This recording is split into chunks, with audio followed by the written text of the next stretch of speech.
This boot really might be the most comfortable Mocto boot that we've ever covered, especially this year, because this outsole is so ridiculously soft and it feels like you're walking on clouds. But before we even cut this boot in half, we've already busted Wolverine lying about 3 things about this boot. So we're gonna cut it in half, run it through our tests to really see if they are lying to you and if there's even more lies on the inside of this boot. And if you don't know who Wolverine is, we've covered them quite a few times and we did their history in the 1,000-mile boot video, but I'll give you the highlights. So it all started in 1883 when G.A. Krause founded a small leather tannery in Michigan. 1903, the factory brought electricity to Rockford, Michigan, where they are still located today. In 1965, they became a publicly traded company, and in Wolverine's words, over the years, Wolverine worldwide has amassed an impressive portfolio of owned and licensed brands. From extreme industrial occupational safety footwear to outdoor high-performance outerwear, Wolverine worldwide makes quality products that meet the diverse demands of countless consumers. And what they mean by diverse, they own a lot of brands. So Wolverine has the 1,000-mile boot, the Wolverine brand, Bates, Caterpillar, Chaco, Harley Davidson, Hush Puppies, High Test, Keds, Merrill, Stride Right, and I'm pretty sure they make a lot of boots on the market that you might not expect Wolverine to make that aren't owned by Wolverine, because brands contract out Wolverine worldwide to make their boots, which is called white labeling. And a lot of brands that white label products, they don't want to openly discuss who's actually manufacturing their products.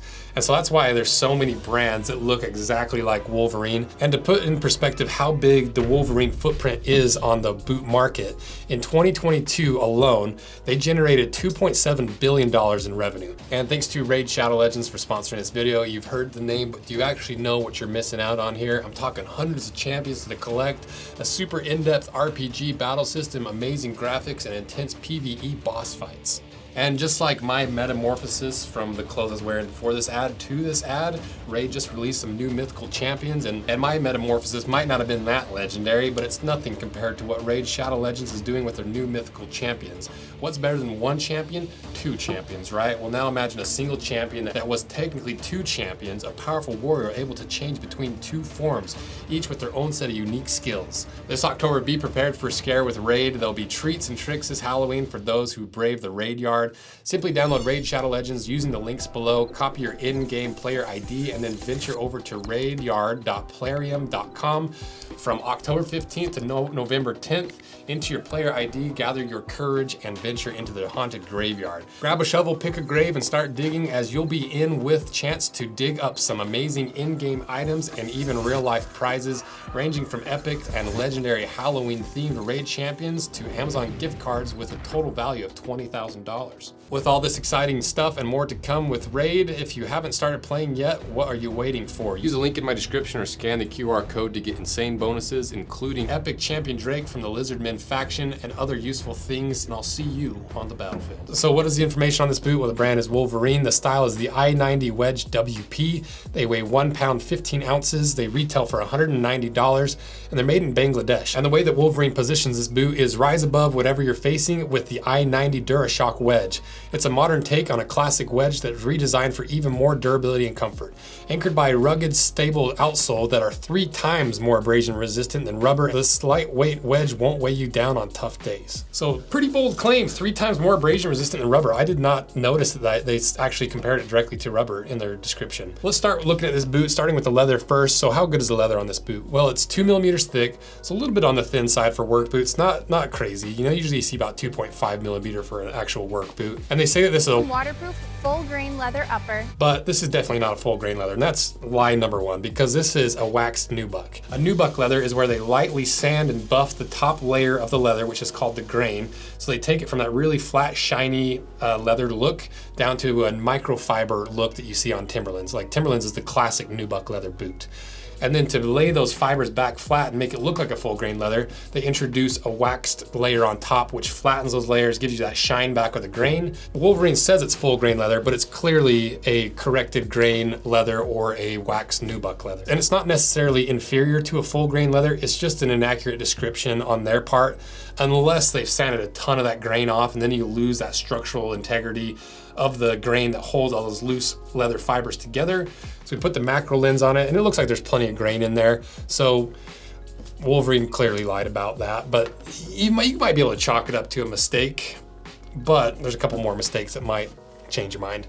But is the leather at least waterproof like they said? Well, I cut a little swatch off and just put a little drop of water on it to see how it'd react.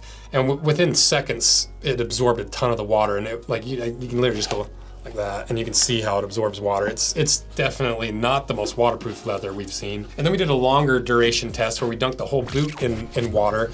And as you can see, it grabbed a ton of that water. It may not have gone all the way through the leather, so technically it might be waterproof, but it is riding a razor's edge on that term of waterproof, because most waterproof leather, it won't immediately seep into the leather. It'll kind of beat up and prevent the water from even getting into the inside of leather, whereas this leather, it immediately soaks it in. We also did the puncture test. It took 81 pounds to puncture through, so they definitely lied about the full grain leather and maybe a little iffy on the lie of the waterproof leather. But the boot did pass the waterproof test, and that's because on the inside, it has a full waterproof bootie where this whole boot is wrapped in essentially a plastic bag, which even though the water may have gotten through the leather, it stops right at that waterproof lining. But one really interesting thing, and one thing that you gotta commend Wolverine for, is this is the very first time I've ever seen a dedicated internal counter cover at the heel on a waterproof boot. Because every other boot that we've seen, like, they don't put any reinforcement at the heel, and then after a few months worth of wear and your heel's slipping up and down, you wear through this really thin fabric lining, and then all of a sudden your waterproof is gone. You get flaps on the inside of your boot that are obnoxious and give you blisters. But with this Wolverine, they've somehow figured out how to sew that protective patch on the inside at your heel to prevent that from happening. And then to my favorite part of this boot, this ridiculously squishy, soft outsole. Because this is a two-part outsole. You have one part, which is this polyurethane wedge that is ridiculously soft. We put the durometer tester on it, and it comes in at 20 to 25 short A, which is so crazy that they put that soft of a outsole on a work boot. And the reason they're able to get away with that is because they have these high abrasion TPU pads in their terms that come in at a 70 short A. And this is where that claim of 3 times stronger than alternatives. So we put this through a couple tests. We did the puncture test, and pretty clearly it's not more puncture resistant than rubber and its alternatives. And then we put it on the belt sander for 10 seconds with even pressure, comparing to a few other boots. And it's nowhere near 3 times as durable or stronger or whatever claims they have. But the ambiguity in the claims 3 times stronger than alternatives, stronger could mean anything, alternatives could mean anything. The only one that really caught me was when they said it was 3 times stronger than rubber, which it's just not true. To me, that's just a bold-faced lie. It's just not true. And this type of stuff drives me absolutely insane when big brands hide behind ambiguous jargon to make a product seem like it's something that it's not, especially when these workwear brands are selling these boots to the people that depend on them for their livelihood. That drives me absolutely insane. But is it at least a true Goodyear welt? Well, it definitely has a welt on it, and if you pull the upper away, you can see the stitching, so I'm pretty sure it's a true Goodyear welt. The welt is a plastic welt, which is not my favorite. I prefer leather because it's stronger, it doesn't split under harsh conditions, especially cold conditions. But for a $200 and under boot, it's pretty rare to see leather welt anyway. And then to the final lie that we've already busted them on, they say there's a shank in here. They say it's a nylon shank, but shanks don't do this. You can't bend a boot, like a full boot like this. It's not broken in. Does that look like it has a shank in it to you? And if you don't know what a shank is a structural component of the boot that gives rigidity to the outsole, so that when you're working in these boots, when you're standing on ladders, hitting shovels, and putting any kind of pressure there on your boot doesn't do this on a cardboard empty box. Okay, box gave out. But there's clearly no shank in here. We'll see. We gotta cut it in half to really see, but there's just no way. So let's cut this thing in half and see what other lies Wolverine's getting away with.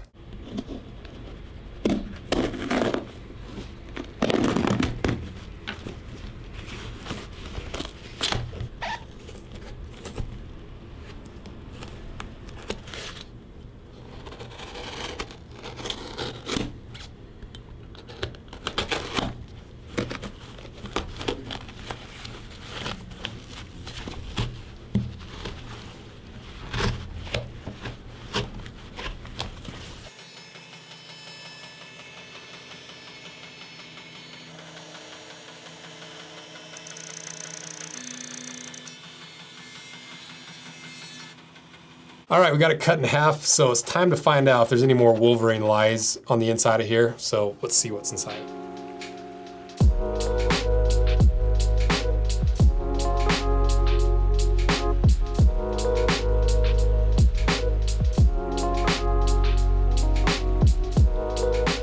So are there any lies that lie on the inside of this lying boot? Well, there's definitely no shank. There's no shank in there anywhere. Any boot that has a shank should not be able to have this done to it on both sides, especially when they're together. There's no shank in there. And I guess what they're trying to spin as the shank is this nylon or this like rubber. I'm assuming it must be nylon, because that's got to be what they're referring to. That slip sole or that midsole there. They must be calling that a shank, but it's definitely not. There's so many boots that use that as a midsole or a slip sole, and I've never once seen anybody call that a shank. So Wolverine, you busted on that one. That's clearly not a shank. And these TPU pads that are supposed to be 3 times stronger than everything else, they're so thin. There's no way that's gonna last 3 times longer than anything. But other than that, it's basically the exact same on the inside as every other boot under $200. It's a cheap Goodyear welted boot, because how many times have you seen a waterproof bootie with this little layer underneath? Underneath that, you have a little reinforcement, and then you have the fiberboard, and then you have the foam filling, and then this midsole or the slip sole, which they think is a shank, and then the outsole attached to that. You know, you see it across the board. It's almost like Wolverine makes a ton of the boots in the market in this price range under a bunch of different names and for different brands. And I'm not even saying it's a bad thing, because I don't think these are bad boots. It's just really interesting to see how many times we've seen this exact same construction from so many different brands. So is this worth $190? Well, I think it's fairly priced. You know, it's a $190 boot. It's on par with other boots in this price range. You know, we had the Irish setter that had a few upgraded components for a little bit more money, but for the most part, I think it's fairly priced. But is this a good boot? Yeah, I think it's a pretty decent boot. I love the internal counter cover. I love this really soft, squishy outsole, because it is ridiculously comfortable. It's crazy how squishy this thing is. I can't really speak on how long it's gonna last on the job site. It should last about as long as a Christie wedge, in my estimation, which is mostly a guess. But I really don't like this spinning of the truth and these lies about the durability of the outsole, the shank, the leather bit being full grain and waterproof when it's questionable. And maybe they're not outright lies because of the really tricky and smart way they position that jargon and just the specific words they used. But it seems very intentional and very deceptive. So as long as you can sort out all the BS with this boot and the Wolverine brand generally, it's not a bad boot, especially for the price. But despite all the lies and the issues, if we just look at this boot for what it is, how does this rank on the Moctober board?